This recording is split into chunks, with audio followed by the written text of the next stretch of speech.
Sunday special good afternoon. কেন Sunday special বললাম বলো তো?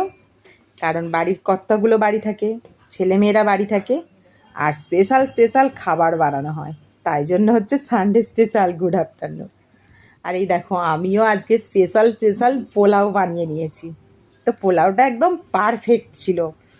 তো মানে এক কথায় যাকে বলে দারুণ হয়েছিল।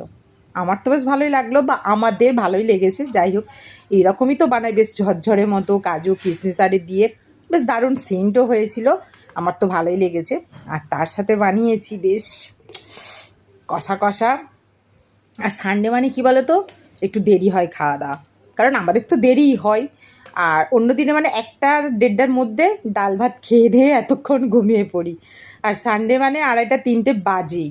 তো এই দেখো, বেশ কষা কষা চিকেন করেছি, ঝাল ঝাল মতো। চিকেন কষাটা করেছে আমার কর্তাবাবু, আর পোলাওটা রান্না করেছি আমি। তো দুটোই মানে দুটোর স্বাদ একদম ঠিকঠাক একদম। তো চলো, সবাইয়ের ভাত আমি বেড়ে নিয়েছি ওইদিকে, আর লাস্টে এটা আমি নিয়ে নিয়েছি। তার সাথে একটু কাঁচা পেঁয়াজ নিলাম, শশাটা হলে ভালো হতো, তো ছিল না। তো কেমন হয়েছে আজকের আমার সানডে স্পেশাল মেনুটা অবশ্যই কমেন্টে জানিও। সব বাড়িতেই আজকের স্পেশাল স্পেশাল খাওয়া দাওয়া হচ্ছে, বুঝতেই পারছি, বা হয় আর কি সানডে মানে।